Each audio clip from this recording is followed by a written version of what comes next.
Hello, everyone. Thanks for joining us tonight. Apologies for not playing the music. You got to see my very confused face and then a momentary, oh no. I'm sure you won't be surprised when you find out that I've got like a mind full of things and just wasn't fully focused in the moment. But anyway, that's also what happens when you go live, right? We're real people and we do human things. But anyway, welcome to the Vegan Stew. Thanks so much for being here with us tonight. First, I'd like to thank VegKey, our sponsor for this month's talks. And as always, prize packs from our gracious donators, sponsors, have been donated by Hodo Foods, Follow Your Heart, Cinnaholic, Revolution Gelato, Terra Seed, Fabulous, Rebel Cheese, and VegKey. So you head on over to virtualvegfest.com, enter your info under the contest tab, and then you'll be entered into the wish pond, and hopefully you'll win one of these amazing prize packs. So head on over and do that after the show. We have something super important we'll talk about. So let's bring everybody in. So first we've got Helene from Triangle Veg Fest Expos, and Marla Rose from Vegan Street. Hello. And Kelly Kerr from Climate Healers. So there's a lot happening in the world, right? Our initial plan for this episode was to talk about women's rights and how they're being taken away, and and then we were going to talk about kind of how that happens in the dairy industry and make that connection and help people kind of see what's happening. And then there was a mass shooting in Buffalo, and then there was a mass shooting yesterday at an elementary school. So we're here to hold space for you, to talk about what's happening, how you're feeling, how I'm feeling. Hi, Diane. Thanks for joining us. Well, I'm already getting choked up. Where do we start? What do you think? It's not easy. I have COVID.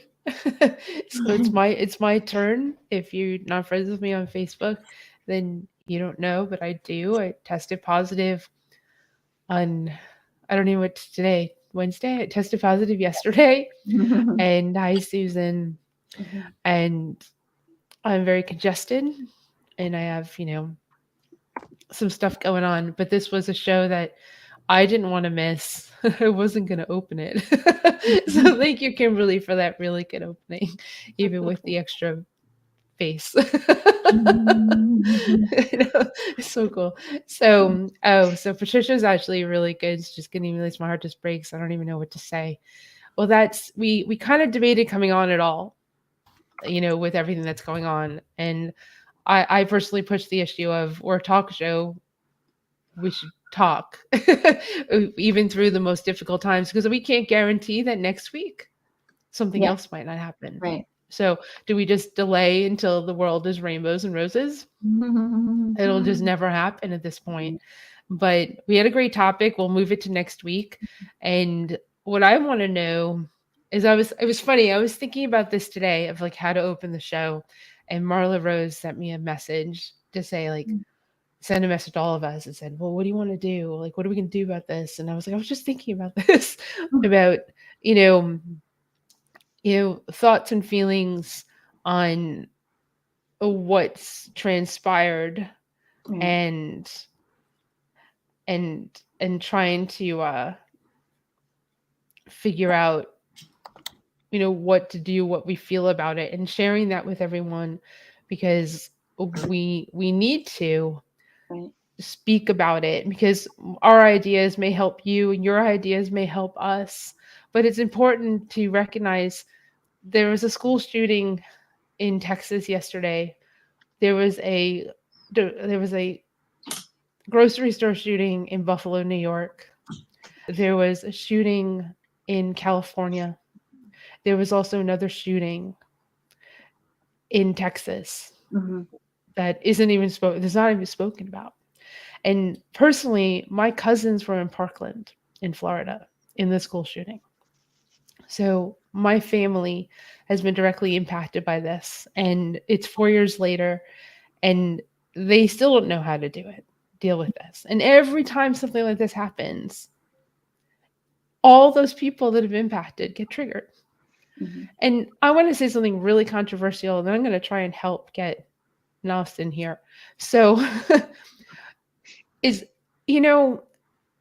are they going to do anything? Because these are Black and brown people, Mm-hmm. and Asians. Mm-hmm. Does a school that's private, that's Christian based, with all wealthy families and kids, by politicians, need to get gunned down and their kids killed for them to actually do something about guns? I'm going to go help Mouse now. Go ahead, Marla. Well, I'd say no, because we saw Sandy Hook. That was a very affluent community of elementary school children. I believe 20 children, 21 children killed, several adults. So I think, to answer your question, the whole picture of it is so disconcerting and so awful, but I don't think that is the bottom, because obviously guns are more important than people. Guns are more important than our children having a decent future. Guns are more important than innocent people being able to grocery shop or being able to go about their day without fear of being murdered. So I would say it wouldn't matter, because we saw the ugly underbelly of reality with Sandy Hook, and when push came to shove, we did nothing. Our politicians changed no policies. People keep voting in those who will not enact universal background checks or the most bare minimum of gun control legislation. So I would say, in a long-winded way, that we have our answer. It does not matter.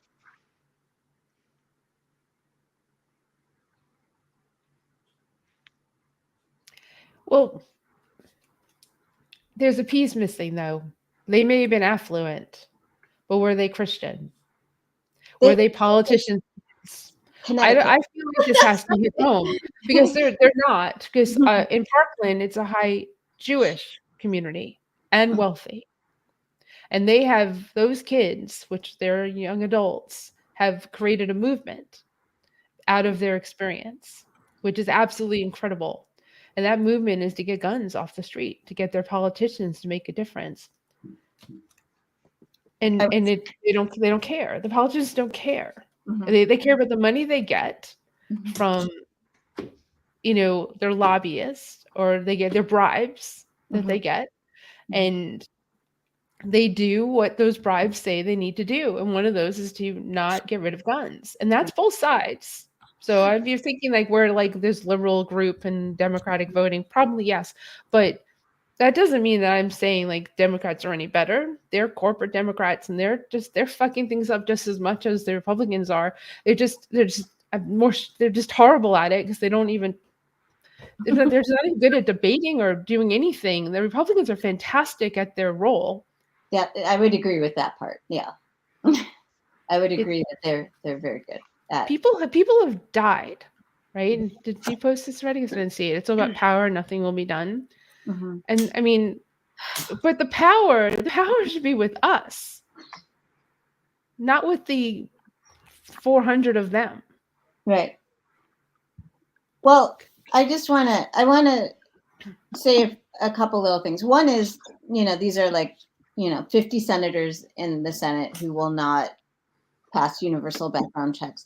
But they are responding to their base. This isn't, honestly, when you look at the money that comes in from the NRA, it is quite a lot, but it's not astronomical. What they are afraid of is pissing off their base of gun owners. And that's a huge part of this picture, which is that there are more guns in the United States than there are people. There are about 400 million guns in the United States, about 330 million people. The average gun owner owns 5 guns in the United States. The amount of guns sold in the United States has tripled since 2000. 40 million guns were sold in 2020 alone, according to the FBI. So my point is, they are listening to their base and their constituents who love their guns. And there is an American obsession that I do not understand for the life of me, because I don't share it, with guns and gun ownership. So anyway, I just want to get that out there. You know, in 2020, we bought guns. Mhm. We did it because Mhm. we felt we needed protection. Mhm. We felt we needed to be on the side that needed to be able to fight the other side that has all the guns. Right. So I highly recommend that everyone who's liberal or independent, whatever you are, actually to go get a gun, because when it comes to that battle, that civil war, Mhm. we needed equal, fair playing ground. Good, Kimberly. I need to understand the types of guns that people are allowed to buy. So this kid from yesterday, he, for his 18th birthday, bought himself 2 assault rifles. Right.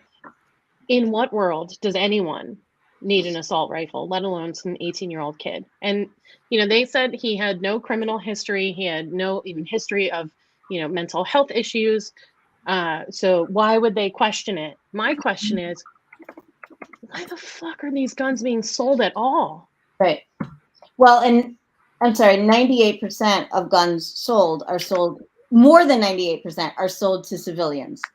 So, and yeah, I mean, and nobody wants to do a thing about it. So, I saw a statistic that said that, so to define a mass shooting, first of all, just to be clear on that, is when 4 or more people, not including the shooter, right. have been killed. There have been 213 mass shootings in the US this year. Today is day 145 of Right. 2022. More mass shooting than days. Yeah. Yeah. Yeah. Far more. Yeah. Yeah. Mm-hmm. Mm-hmm. And somehow the ability to have these guns outweighs all of these people who have been murdered. I don't want to take a big pivot here, but I do think that some of the mentality around this rugged individualism that we idealize and just worship in this country heighten us. I can't help but think that I can't help but think of the people who think it's their right to walk around unencumbered by a mask and infect people because they can't be bothered to take any personal responsibility for others in their communities. I think that's got to be part of it, is this breakdown of caring about one another and our communities and our neighbors. I can't help but think about those people and the people who are insisting on their right to hurt people, with guns, kill people with guns. So, like, again, the minority of people with these views are the ones who are holding us all hostage. Thank you, Melanie. So to go different, I mean, the same direction, but a little different. I don't believe that we should take guns away from people. And this might sound strange coming from my personality. I just believe that the hands that they get into need to be mentally healthy, universally background checked across the country. Not like I can go from Illinois to, like, Indiana, and I can easily get a gun in one state and I can't get it in the other. And I can just cross the line because, our borders are open in all these states. Right. It's like COVID, right? Like COVID. Like COVID crosses it very easily. So I mean, I believe that. And I mean, I don't believe that we need to turn weapons into, adding those things to them that are illegal, like in Buffalo, Right. where he took his illegal, uh, what's it called, AK-40, whatever it is, for an automatic weapon, and he put the thing on it, or he made it an automatic weapon by putting that thing on it. I don't know about it, but I that do want to that should say, not happen. I just want to say one little aside is, Governor Abbott talking about mental illness, the height of hypocrisy in Texas when they are the lowest in this country in terms of providing access to mental health professionals. So how dare him? How dare them continue to pass the buck, continue to not look inside, continue to vote the way they vote? How dare them? I can't even, anyway.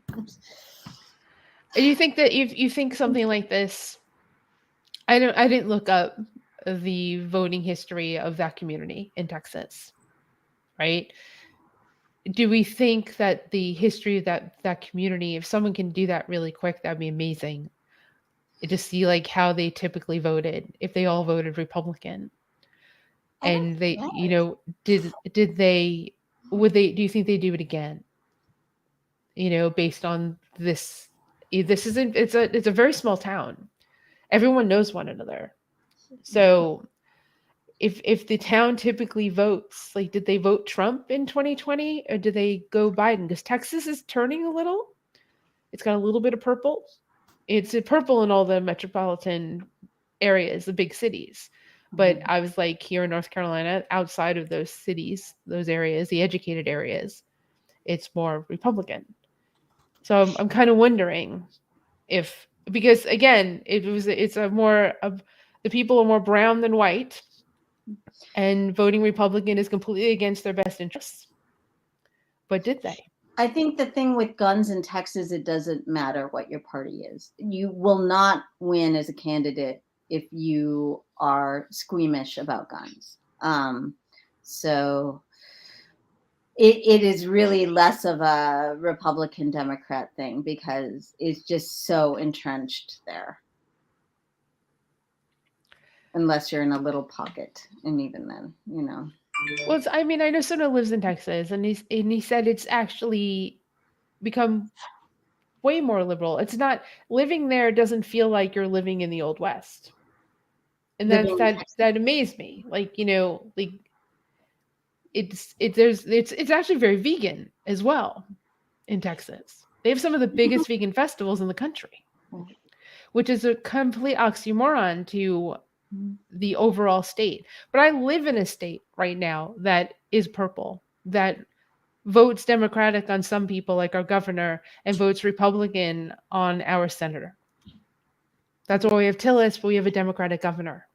So people literally go into the voting booth, pick one as a Democrat, and they pick somebody else as a Republican as they go down. They don't do party line. Right.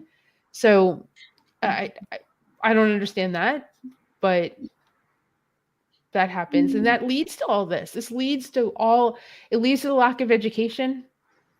It leads to laws being made to make you have lack of education, burning books. It leads to lack of health care because they take it away. We know Texas is that state. But let's just not ignore Buffalo.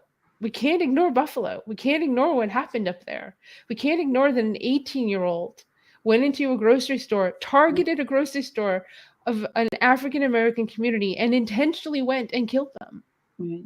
I get the children, it's horrible, but a lot of people in this country have skin that's dark, and they were already scared. Right. Rightfully so. You got teachers scared, you got kids scared, you've got people of color scared, you've got women scared. And that's the point. That's what the point. Drives gun ownership. That's what drives gun ownership, honestly. Well, that's what drives the control. Because when you have a scared population, you're more easily manipulated. And you're more easily controlled. You're more likely to buy guns too.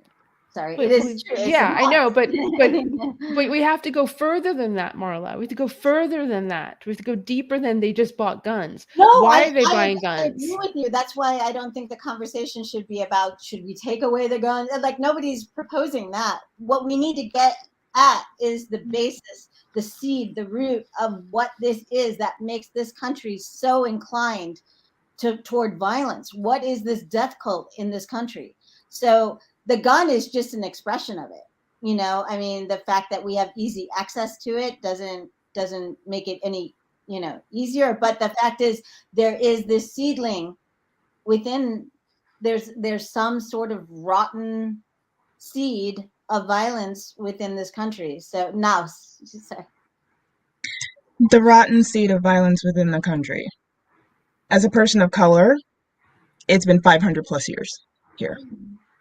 And the very fact that I think in touching upon Buffalo, the very fact that I caught the Twitch video and I heard the race theory.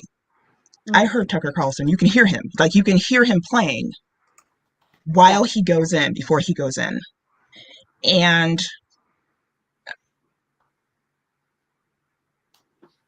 while some people will say that, you know, there's always that moment of being desensitized or numb to seeing something like this, especially because it's literally a day-to-day thing that we experience as BIPOC. However, given the fact that there is a vessel that continues to perpetuate this and it's not been taken down, and the reason why they won't remove this person is because that's their bread and butter, knowing fully well that this has stoked this, it's going to continue. It began with Kyle Rittenhouse. As soon as he got off, it was like, oh, you know, this is going to be cake. To come and find out that this young man is only going to be charged with 1 count of murder out of 10 lives that he took. Then to have it follow up to the other one where the Asian American population had to go ahead now and suffer because they also had a mass shooting that followed days later. And then this hit. And I am the Columbine generation. I mean, we had drills and everything when I was in high school. I'm class of 99. And it hit all of us like a brick. And it was scary to see. I mean, yeah, when you're in school, you have the tornado drills, you've got like bomb drills, you know, we did that and didn't think anything. But to do like the active shooter drills was very traumatizing for all of us. And then Sandy Hook had a big impact. And I was just like, you would think that young children, little kids, would click in people. It's not about the money. These are lives.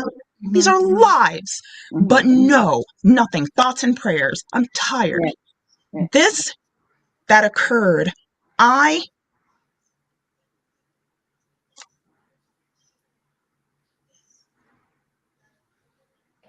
have not stopped crying since yesterday.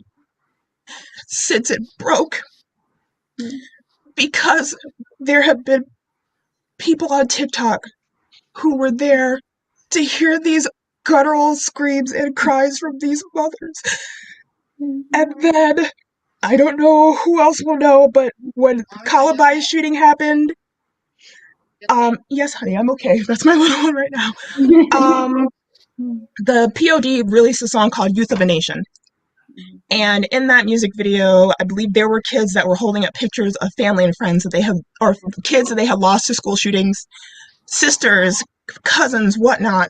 And on the wall was written names of students and kids that were taken.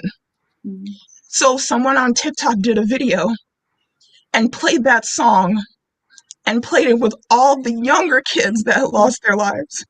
And I have an 8 and 9-year-old child. And I just lost it.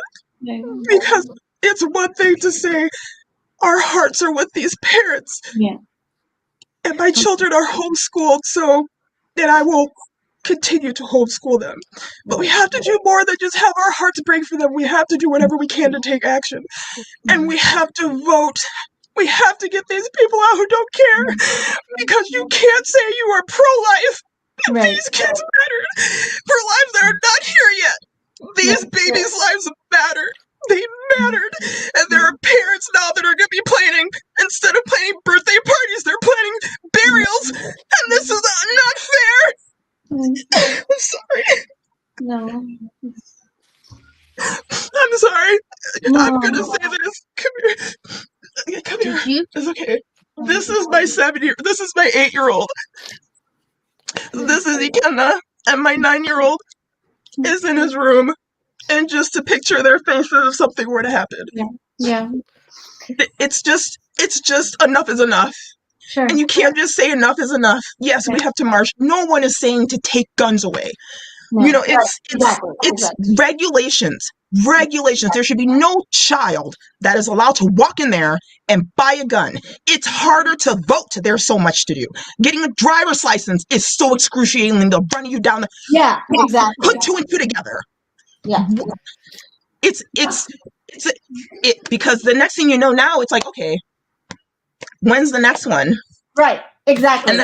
And then it's probably going to be what? It'll be younger children. Children younger than from 2nd grade to 4th grade. Teachers are losing their lives. You have to now go ahead and they have to do active shooter drills instead of the priorities. Exactly. Kelly. I mean, they would rather, regulate our uteruses and the, embryos, fetuses, whatever. Once you're out here, though, anything goes. And exactly. I absolutely empathize with everything you said. My son was in elementary school when Sandy Hook happened, and all I wanted to do was grab him from school. It's so unfair. It is. I feel so profoundly guilty as a parent to have brought a child into this world that is so fucking violent and awful and unfair. So there's that.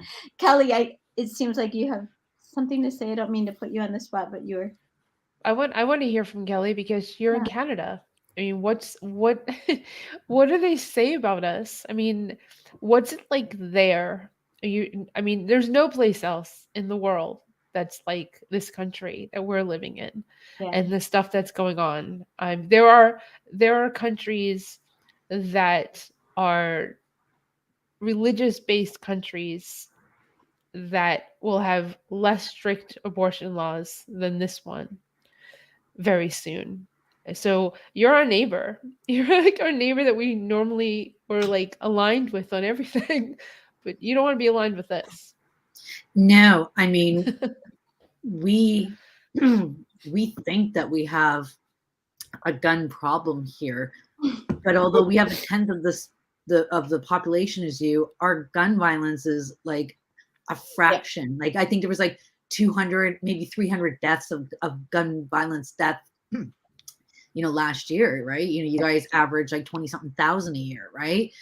So like, I feel Nanasan and Marla, I know you're both parents, like my children are out of school, but I can't imagine my children going to school and needing to learn how to deal with like a class shooter. Like that just is so rare here. Now, granted, when it does happen, it tends to be not even shooting. It's just like there's someone on the premise with a gun. They don't end up shooting. It's just teenagers that are fighting, and then one of them produces a gun. Like that is so rare. And when it does happen, it has happened in Toronto, which is where I am. It's the most populated city, right? But it's still very rare. And so, just the idea of kids needing to have to, like, I was reading about like, some tweets from parents talking about like what their children learn in these drills. And it was like, I was telling it to my son and my husband today. I'm just like we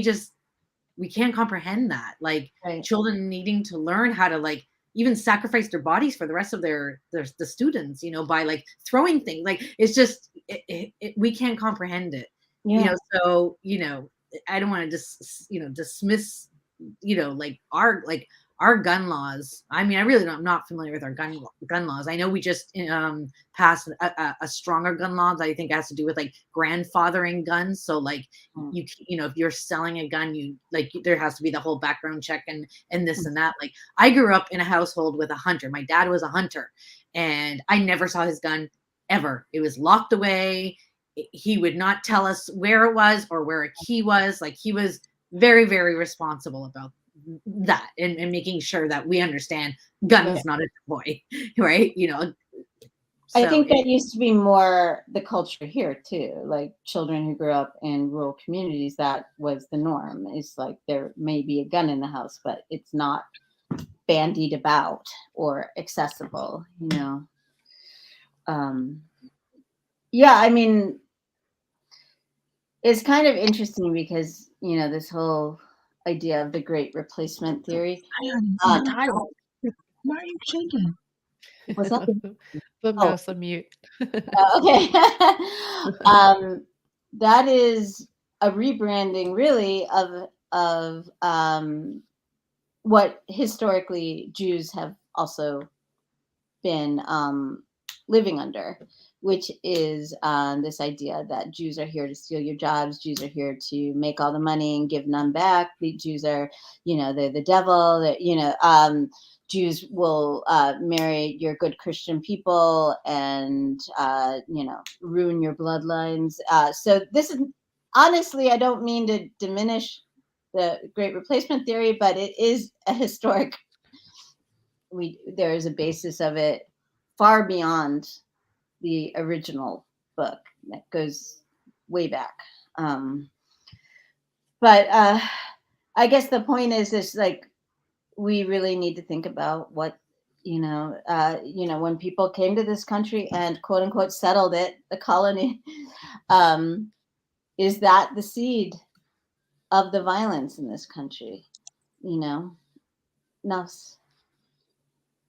Something I would definitely say yes to you, Marla, in regards to the seed. Yes, it's a catalyst. And Kelly, I do have friends that are in, I have friends and family in London. I have friends in Canada. I'm from Nigeria, so even I've had my friends say, what the fuck? But we're the uncivilized country. Oh yeah, now. We don't know what we're doing. We are not perfect. The violence that is done there, unfortunately, is done by corrupt, you know, military and things like that. But we don't have, you know, we're not doing that. Yeah. And it just, to go back to like priorities and just sum it up, and like, you know, my friend in Australia is like, what is happening? They're like, I don't get this, because if there's a shooting that happens, immediately there's a call for reform. And it's the last time that there's a mass shooting. I know that happened in Scotland and happened somewhere else where it was like, yeah. And so something that stood out that was extremely disturbing during Abbott's press conference, he said, and this is where you go, what really matters? You can tell there's not lives, because he said the Democrats are not to use this as a pawn for, you know, political, because let's not get this twisted. This is not as bad as teaching critical race theory. He said that? Yes. Critical race theory is worse than what just happened, and also made the comment that this could have been way worse. I'm sorry. 20 children and 3 teachers.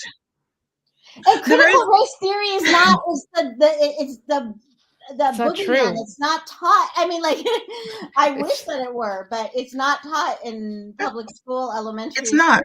You know, so and they don't want to teach it. They don't want to teach it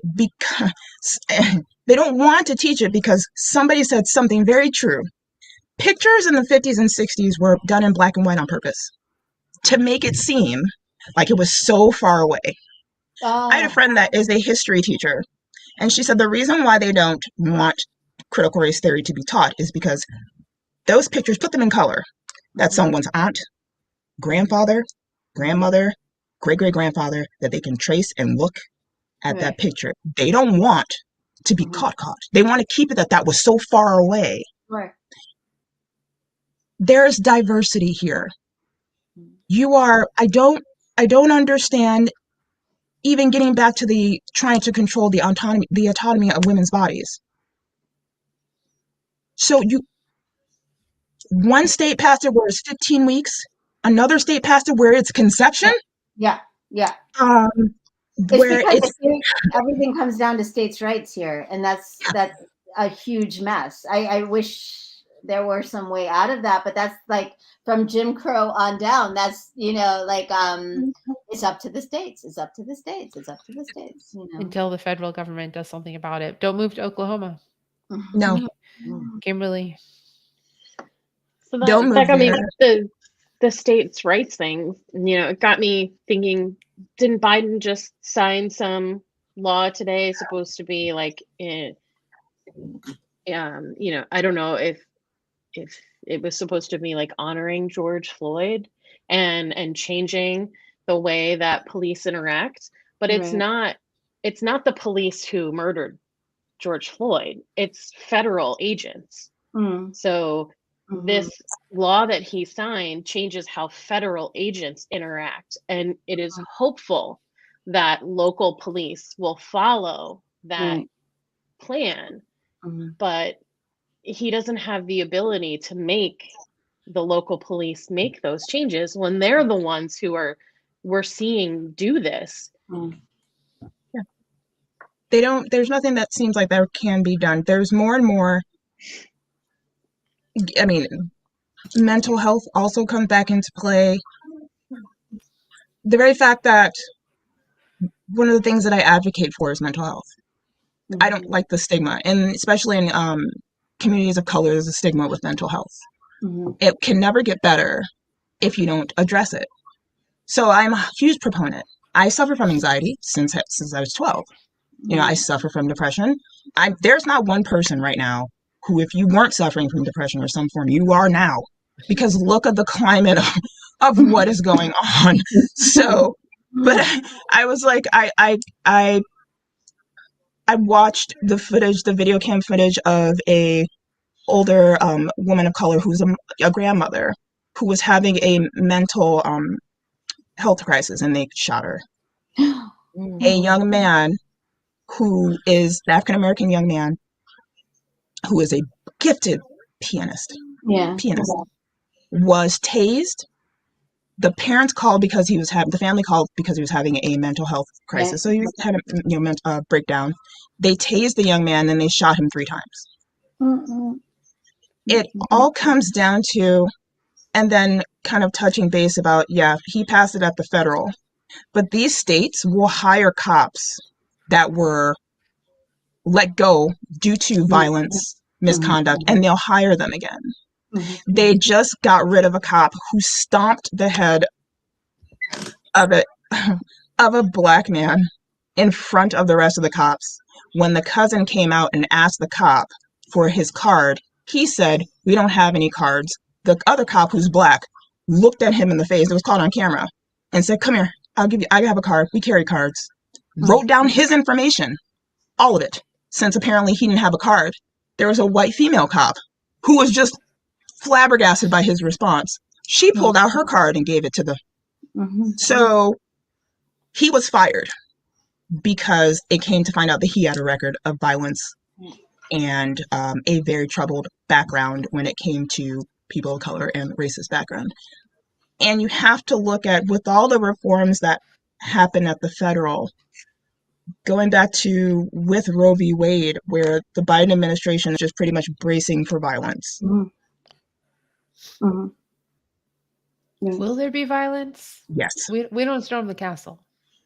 Well, not necessarily from us. I mean, but the point is, us. they're not going to be happy until we're living under something that's much closer to Gilead. So yes.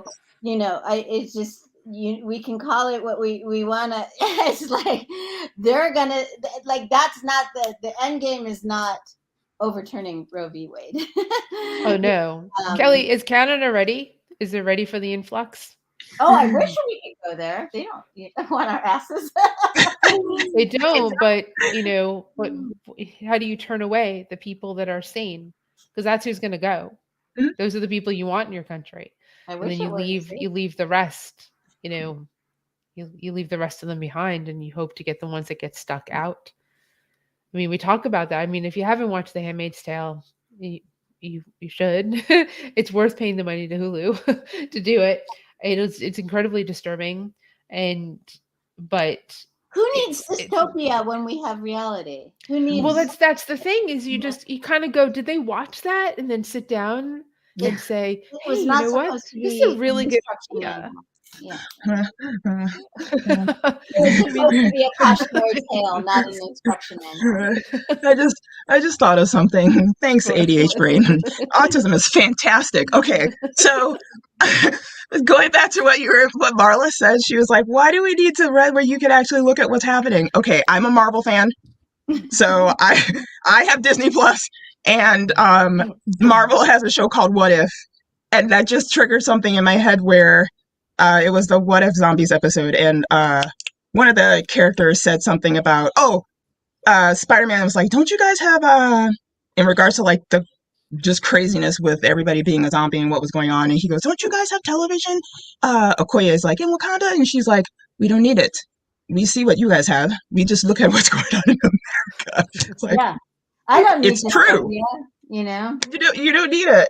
And you kind of look at it like, okay, so, and then the other thing too is that, like, I took film studies when I was in college, and people were like, because I would really pick apart films because, yeah, you can write a script. It could be fiction. You'll know fiction. But then if you really look at it, you're like, okay, there's more to this. And a lot of more movies are channeling, especially ones dealing with like climate change, things like that, or films that are dealing with things like women's rights, autonomy, misogyny, like things that are going on right now, rights being lost, what's going on with people of color, what's going on with LGBTQ community, what's going on, and people are just like, oh, it's just a film. I'm like, no, this is possible future that's being shown to you. You can take it as just you paid your ticket, your outrageous $20 ticket to go see it, and just think, oh, it's a great movie. Or you can look at it and say, okay, this is leading to something. Things like the movie, like what is the climate change movie? Something After Tomorrow? Leonardo DiCaprio one. That one. There was another one that was like Something After Tomorrow, where Day After Tomorrow. There we go. So I remember watching with a friend. They were just because I was like, I refuse. Things like that trigger me because I'm like, this is where we're heading, and look what's happening. I see no joy in watching those movies. I see no insight in because that is reality. That is just that is how people will react. That is how, you know what I mean? Yeah. It's exactly how they'll react. You movies that are based on certain things, when you want to talk about like what is the correlation between in terms of the history, is this like the stem, the seed? Are we seeing violence that's gone back before? I remember going to go see Amistad, and the amount of white people that walked out. I said, no, you need to see this. I'm looking around, and they are, for me, as a person of color, and I will say this because a lot of times you'll hear people, our people say, I'm tired of seeing us suffering. I'm tired of seeing movies that involve us suffering. Yes and no. I agree. However, as an African, and there being sometimes a disconnect between African Americans and Africans, who African Americans don't see themselves as one of us, but there's such a disconnect, and that's on purpose. I mean, we were pulled from home. They don't, they got to connect. And so they'll say, well, they don't get it and they don't understand. I'm like, you need to see this because it's not in the books. You're not going to find this in the books for a reason. Rosewood, I had no idea about the events of Rosewood. And I went, and some people walked out, and we sat there. The most striking thing I'll remember is at the end of the movie, they were showing like the history, what was going on, what had happened afterwards. But then when they took the black and opened back up and it was just empty land, that is actually Rosewood. There was nothing built on it. It was just empty. And I went to school And I love everybody. I don't look at you for the color of your skin. I look at you for the content of your character. We will respect one another, but you have to understand I'm very strong in my views. If you are anti-Black, anti-POC, anti-LGBTQ, anti-environment, we can't be no, you can't smile in my face. And people, I learned my lesson once we had the election between Trump and that past one. And I had a friend who went to go see the movie because I was predominantly white high school, and I was just livid when I went in. And it was because of the images that stuck out. They didn't do anything to me. They were just as confused, and they kind of backed away for the rest of the day, but I was just triggered. And she went to go see it. She came back the next day, was going off on her white friends, and I was just like, all right, well, I don't know what happened. But then she came up to me and bawled, and she said, I'm so sorry. I had no idea. They don't teach us this. I'm so sorry. And I said, you don't apologize. You didn't do anything. Right. It's not you. But the fact that you acknowledged that pain Right. and you kind of saw it visually, that means everything to me, because we can have allies that are not really allies. Because if you're an ally, you're going to want to watch the hard stuff that your ancestors did, because it's still in some manner or form is rooted in your benefit to this day. So you have to see what the disparities are. She was just like, I'm so sorry. And I told her, I said, this is, don't, now that you understand it, you can make changes. Yeah. You have privilege just solely by the color of your, use that. Make a difference. Right. Make a difference. And I think one of the things I will say for Texas is going to go blue. If it wasn't for what they're seeing with the shooting for kids and things that are going on right now with the mass shootings and the uptick, there's white supremacists are getting bold here in Atlanta. They're just like leaving bags with rocks, and we are still here. I'm like, you guys do know that there are Gen Zers raised by millennials who won't put any.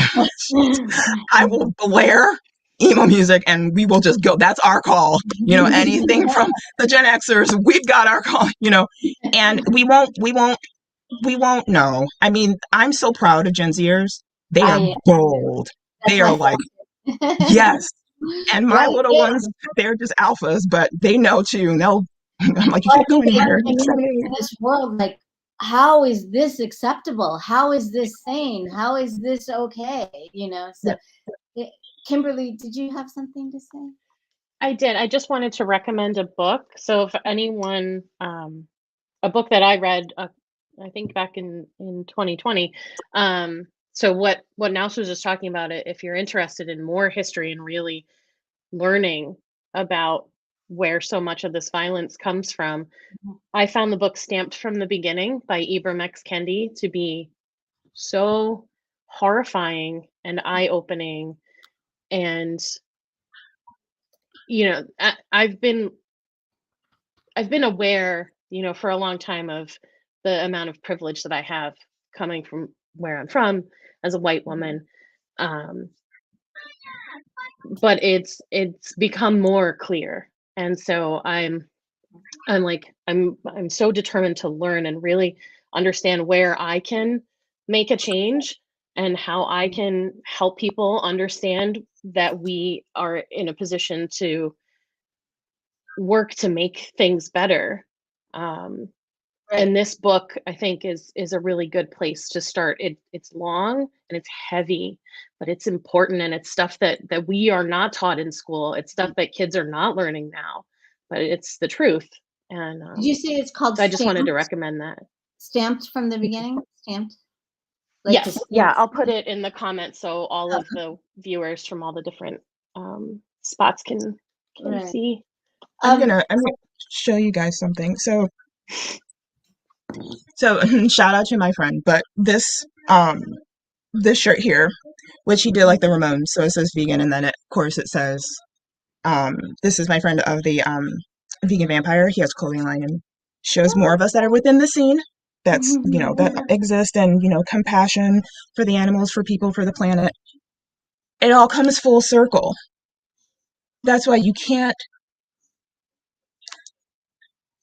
And if you if you're a vegan for whatever your reason is, be it all encompassing or for one reason, that's a start. But you Right. cannot be a vegan and look at what's happening Right. and not say, this matters too. Right. It's time for vegans and intersectional vegans to stop the bullshit and realize that you cannot do one without the other. You can't. Because just like animals are sentient beings, these children are sentient beings, people who are being murdered. Their feelings matter. Their injustices matter. Any cruelty to any living thing matters. In my spirituality, I am a Chiist. So my spirituality is before the slave trade. So before visitors came unwanted that knocked on the door, what we were still practicing, which is every single thing has a life, from the tiniest little being to the plants. You must respect that. You must respect it. Because if you don't, it's going to show you, that's what's happening right now. We're not respecting the planet. I am terrified. The next generation here, little kids are Generation Alpha. And you kind of feel like you're fighting and you're fighting and you're fighting and you're fighting for them, for just existence. You're fighting for them to make sure that the future is best for them. But look who is holding the book. Look who's writing the chapters. Yeah. Until they are gone and out, we are stuck. Yeah. There's no page. The page is trying to move to a new beginning, a new chapter. A promise. They're like, nope. Right. Greed. Just it's Control. it's control. Right. But I think we're more. Voting is important.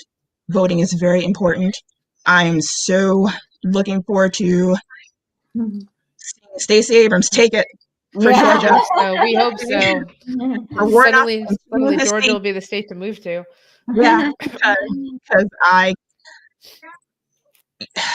she might do it this time. I think so.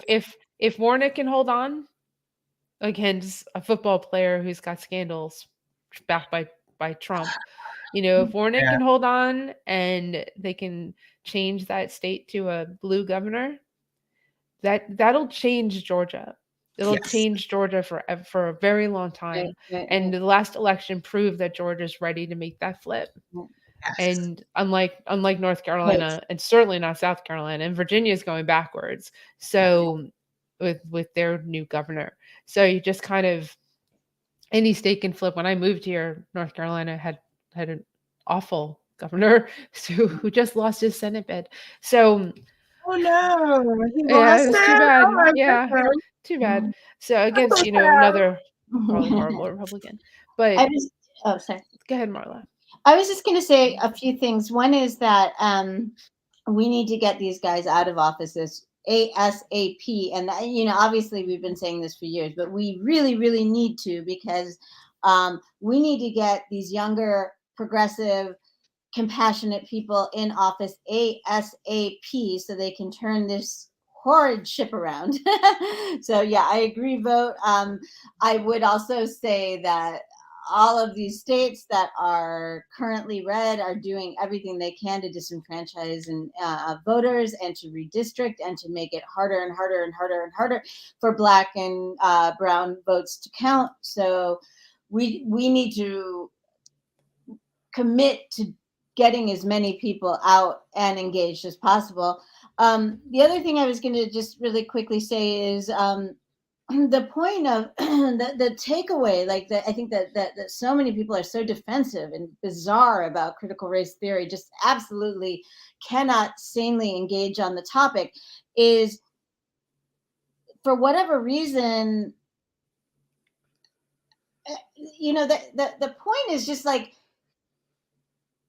we don't want you to feel bad. We want you to own, to see, to notice, and to create change, to try to make a more equal world, to make a more level playing field.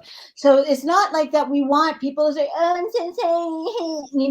It's the point is that's not the end game. The end game is to turn this around. The other thing I was just going to say really fast is with Vegan Street, we do try to tie together the pieces and present a unified anti-oppression worldview. So like we are going to be consistent as much as we can against racism, against sexism, against all of these horrible things. And so yesterday when the news broke about this latest, mass shooting, school killing, I was like, you know what? We need to include children in this big picture of nonviolence and advocacy against oppression and violence. So we did, write something about it, connecting the dots as much as we can. But the point is, I guess, we just all need to do better, and we need to hold everyone accountable, and these people are showing their true colors with their defensive bizarreness around critical race theory. And they're like veiled threats that it's going to get worse. You guys keep making us feel bad. That type of thinking is what has just kept the wheel going, because it's not for you, again, just like you said, for you to feel bad. But Right. if you don't take accountability, you're never going to see a change. You can't go and protest and march and say, I'm Black Lives Matter. Okay, here's what we need to teach so Right. that we keep this type of energy and the fact that you're understanding about marginalized groups. Let us keep working with it, but you can't be like, well, it was so long ago, or I don't really feel comfortable. You don't feel comfortable. Right. We don't feel comfortable walking out the front door. Right. It's time to be in our shoes. You need to be uncomfortable. You Right. need to feel uncomfortable. I say the same thing when it comes to people of color with realizing that there's such a fear of your culture. Mm. Don't be scared. You have to understand that they came and studied with us, took so much from indigenous cultures, spun it around, made it their own, and ran with it. Very thing to control you with. And you have to know I will say the greatest thing I've ever seen is that Gen Xers, or those that were raised in a certain type of where it's an indoctrination, they're breaking away and they're like, wait a minute. And they're reading. The younger generation is like, nope, I've never seen so many open spirit. I'm like, my babies, I'm so proud of you, because Right. they're coming into their own. Right. They have, rebellious parents, like in terms of millennials, these little ones here, they're learning anything and everything. I'm, teaching them to, number one, you respect a woman and you will defend her. Right. If someone comes, and even though that our youngest one is 8 and he's the sweetest thing with the biggest cheeks, but he's got a throwing arm and he's protective. So he's protective of his brother. And if I had a girl, so it would be a done deal for whoever, and they're just 8 and 9. But you have to have and protect them. Yeah, we can handle our own. Trust. And you also have to look at it. You want them to know, because they're going to be the ones to take the baton. Right. And it's in anything that we're doing, and anything. I mean, the children are involved. You cannot do this and say, oh, we can't involve them, because we're leaving this to them. Absolutely. Yeah, it's our responsibility to set Yes. that foundation for them, and we're doing a really piss poor job of it. Right. So Yes. we have But we have to do better. We have to. People don't understand voting isn't just like for president. Voting is your county officials. Thank It you. starts at You know that who level. does understand that? The Republicans. They do. Exactly. They do. And you have to vote, because your school board matters. You might not be like, oh, that doesn't matter, but it does, because if The you don't want Republicans things to know that. impact you personally in your own home, in your own town, in your own county, Well, you need to vote for the people in those areas that are going to align with what you want to see happen. Obviously, it never will be 100%, but you want them to align enough that you don't have to worry about boys and girls being separated in school, not just by color, but by sex. Or, I mean, go ahead. just like you said, I'm so sorry, starting from the bottom and working your way up. Crown Act was passed. I seriously think that is very unnecessary, but the Crown Act was passed that protects people of color from discrimination against wearing traditional hairstyles such as braids, protective styling, coils, locks, because they're not what you dreadlocks. look like, because Exactly. what your natural hairstyle, your natural hair texture is. That is it. They think it's just a style for like, oh, it's in fashion. No. This dates back. Dates back. The styles that are hip or that you see like friggin' Kim Kardashian wearing cornrows. I don't give a care if her children are mixed. You don't sport that child. No. Because it's not just a matter of it's a pretty hairstyle. For us as slaves, we put food, rice, things like that. They were also paths and maps for us to get around. So where you see it as a hairstyle, it is way more than that. And it needs to be respected. But there are school board people and principals who are cutting Black children's hair, who are telling them that they are expelled, who are not letting them graduate, who are saying for people who are LGBTQ and doing this to teachers, you can't wear this graphic shirt because the flag is on there. Because you can wear a Confederate flag shirt, you can't wear a Black Lives Matter shirt. You can't wear Black Lives Matter. You can't do Pride. You can't say trans kids, protect trans children. Right. But this is. Oh my God, the colors. We can't let them see the rainbow. What the, Skittles shows it on every day. Don't taste it, let them see it and what it really represents. They're the it's ridiculous. They're the dinosaurs and they know it. And that's where the fear comes from. And that's where the control comes from. And the one little thing I want to say, I know we're getting close to our end, is I am a proud member of Gen X, but that when I was coming of age in the 80s, it's so funny because we think of earlier generations as being so stodgy, but, men were wearing makeup. It was called like gender bending and it was cool. And it's like, you wanted a boyfriend who wore eyeliner. Oh, yeah. But the point is just that this may sound a little cutesy or whatever, but the boomers raised the Gen X, and the boomers were a little more, they were the hippie generation. They were more progressive than their parents. Gen X is more progressive than their parents. Gen Z is more progressive. You know what I mean? It just goes on and on and on. And like as much as we would love progress to be faster, and we really need it to be faster, I think a lot of what we're seeing is just the ugly lashings of a dinosaur that knows that it's way, like, not even ageism, not even like, I don't really like so much like it when they talk about the old white men, because I don't think it's the mentality. It's not the age, it's the mentality of entitlement. It's the mentality of bigotry.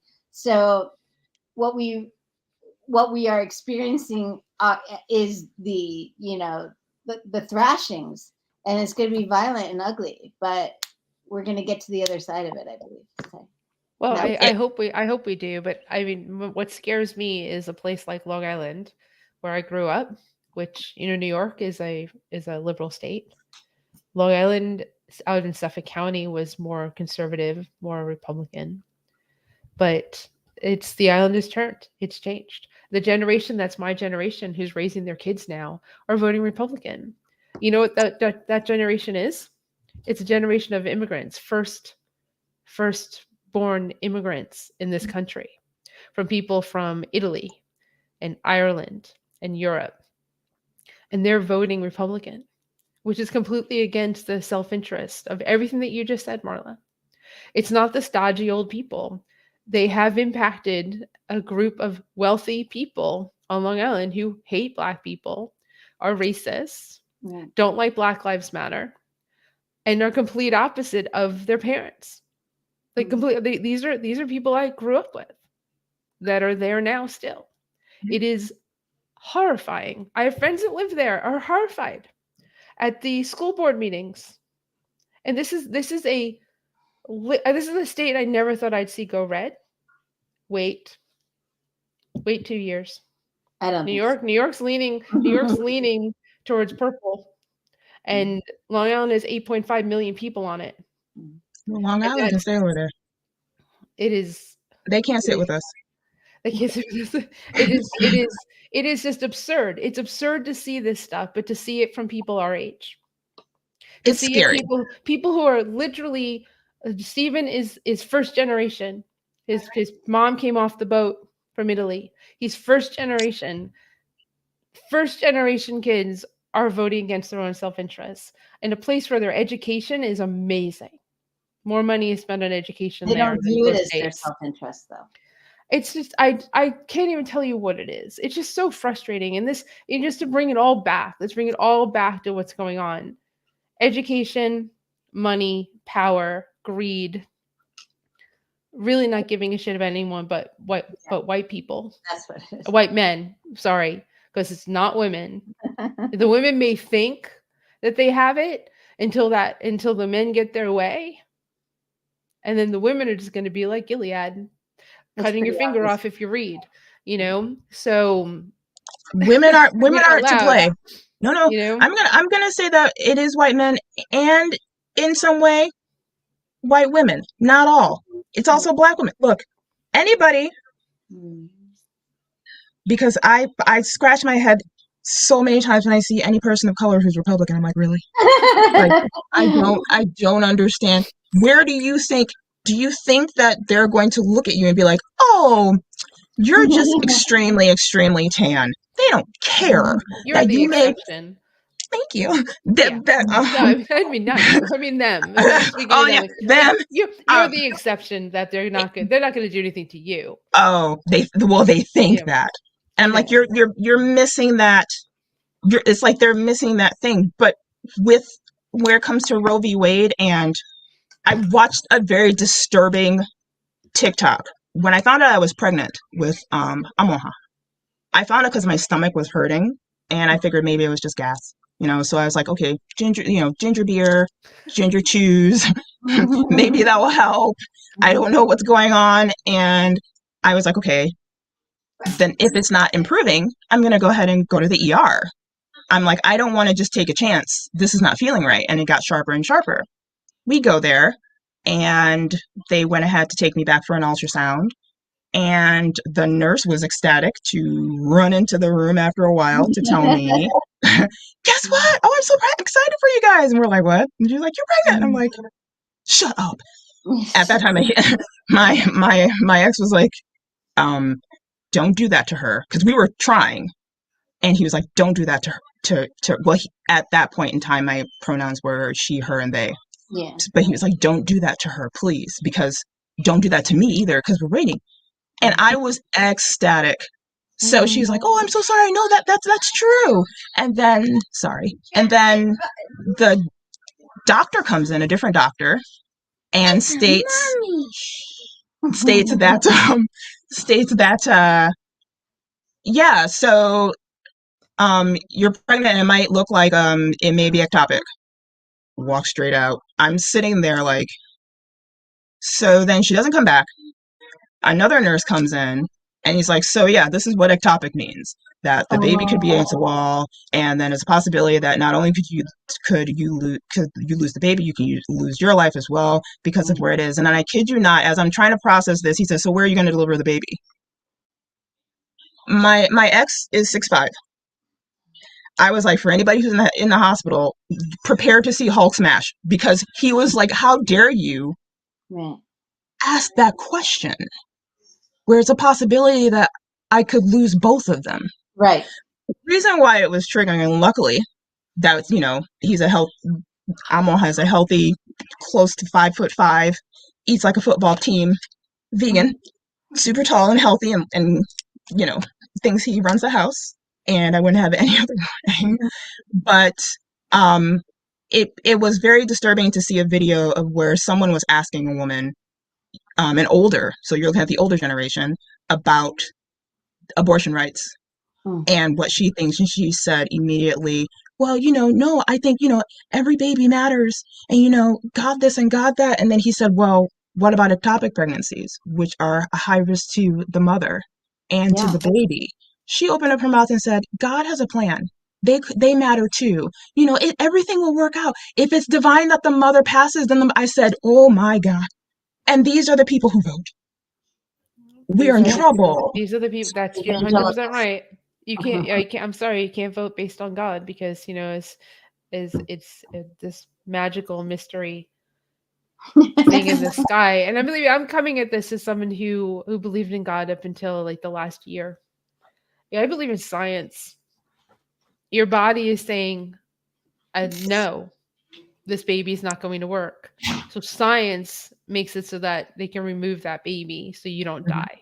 Yeah. Because that baby can't grow etopically. It can't grow in a tube. Not a baby, it's a fetus. Sorry. Exactly. Well, the baby can't grow. Right. You know, It can't. it's impossible. It can't. Babies can't grow in a tube. Can we just repeat? Can I just? I know we have to go soon, but can I just say it's a fetus? I think it's really important that we don't use the term baby before birth. I mean, it's just we need to be really consistent about that because that's what the forced birthers want us to do. It is a fetus. It's cells. It is a fetus, but cells. when that baby becomes 7 months old, 8 months old, Yeah. that baby can be born and be a living baby, in the womb. So yes, at fetus time, as what I mean is that as the baby grows, it can't grow. The fetus can't grow in a tube. Right. It's impossible because babies become 6 pounds inside your body because the tube can't handle that. It's and true. I don't think the other problem is that people don't even understand the science. And I'm not a science person, but I understand the science enough about my own body. Men need to understand the science about women's bodies, to understand how they give birth to babies, how milk is produced, how and then the women like me that are postmenopausal who can't have a baby anymore still has to give a shit about women who can, because it doesn't impact me anymore, so it doesn't matter, is probably a big piece of people who are where I'm at. And it's really easy to want to think like that because it's easier. Well, it's way easier. They had a hearing where they were asking, there were 3 OBGYN, and they were asking them about abortion. These are guys, men, Yep. One asked, the baby is coming out, crowning, the woman is giving birth. Would you abort that baby? The look of the faces in the back of the people, I was like, that's a birth. What are you? Yeah, the woman's gonna say, the woman decided right there, you know what? I don't want to do this. Just kill it. Yeah. Like any woman would do that. After carrying that baby for 9+ months, as the baby's coming out of your body, which hurts like hell. I don't have to go through it to know that it's incredibly painful. You just say, you know what? Just chop it off. Yeah. I just don't want this now. And a lot of women when they give birth don't know what to do. So some of them are actually giving birth to a baby that they don't actually want. They don't want to take care of, and they're forced into that situation because of circumstance. And some learn to love and some don't. There's a lot of people who abuse children out there. Yes. And not everybody should be a parent. Right. That's the other thing that makes me extremely, extremely angry. You're so worried about a clump of cells that are not even formed instead of the vessel that is carrying and creating this life that could have mental health issues, that can be going through drug addiction, that could be going through financial issues, because stress can do damage. You have to, the very fact that you don't care, you don't know what health conditions that they're going through. Yeah, that's my 9-year-old. You don't know. Yes. Yeah, no show this time. It's not just the woman though. It's the man too. The man's part of that fetus as well. Those genes, the drugs, the mental health, the lack of mental health, everything's in that little fetus that can come out and be, and then, I mean, in my practicum, my internship for school counseling, I swear there was a kid that was going to be that school shooter based on his personality. You're like, he might be that one. So if I hear about it, I'm gonna, I'll remember. Yeah. But because the picked on odd, in the counseling office, often like really odd, child. And there's nothing wrong with being odd. No, I'm odd.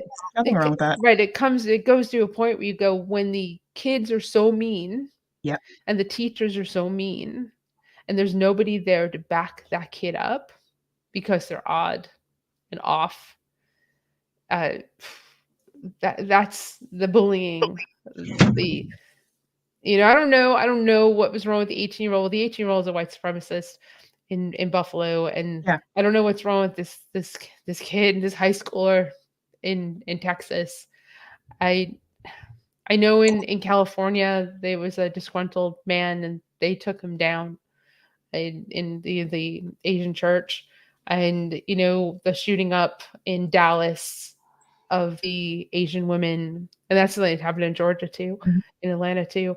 I don't know what the thought process is, but I do know that we are doing a really piss poor job of letting people know that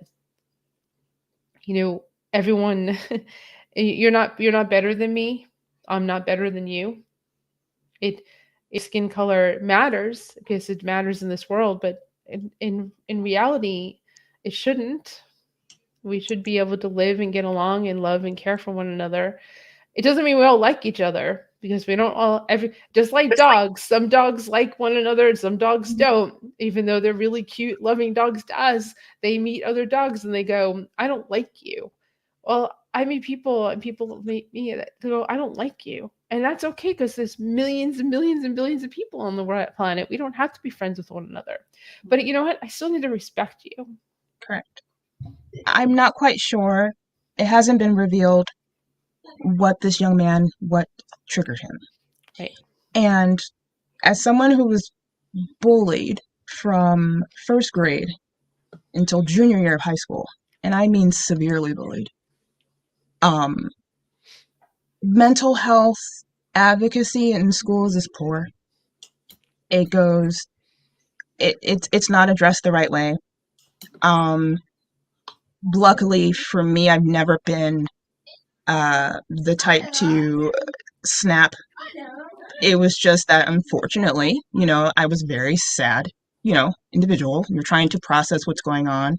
Right. And late autism diagnosis explains a lot now, which I was just late diagnosed with.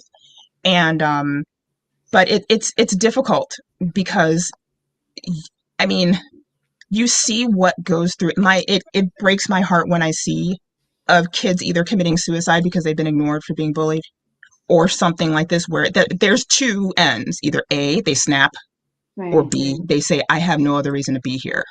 Mm-hmm. Both are not listened to. They're not taken seriously. And so it has it where there's continual, you do have some musicians that actually, they write like their best work is because of something maybe from a trauma. There are so many amazing artists out there, and they pour that out there, or right, poets write that.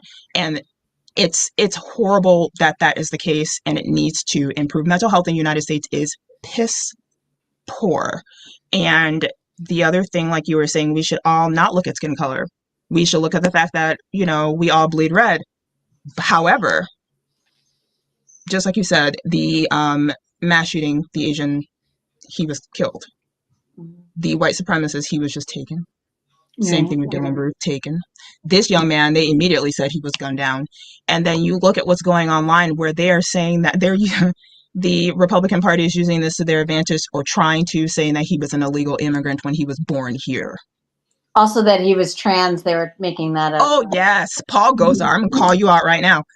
That statement was horrific. How he could still be in office. It's just all of them. Hey, you guys, it's 7:20. We could be going, but I'm kind of hungry.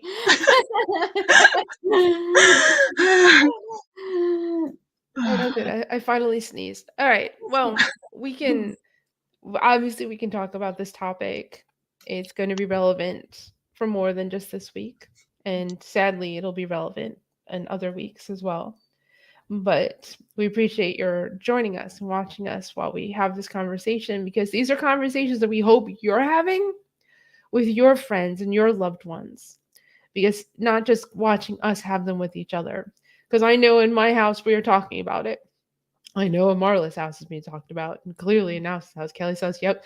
I'm sure in Kimberly's house too, and Sangeeta's house as well. And Laura for sure, she'll be back soon. So we hope that you need to talk about this. You need to talk about it with kids. You need to talk about it with your parents. You need to talk about it with every person that you know.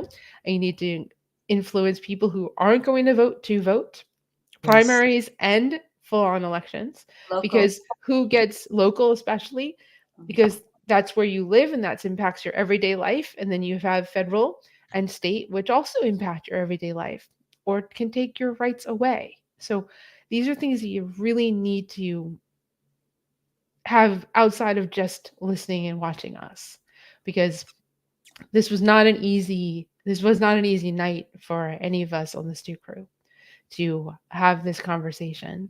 And we plan on having a difficult one next week too, because if you haven't noticed, we were all born women and we like having rights, and that's potentially going to be taken away. And we're not okay with that. We're also not okay with the females in the animal ag industry having their rights taken away as sentient beings. And we want to make that correlation. So that's our next week's topic, which I never get to tell you about because I never know. We can really close this out because we can just keep going. Okay, sure. Well, thanks everyone for an engaging conversation. I'll move you all back to the green room. Bye, Helene, Marla, Kelly, and Nas.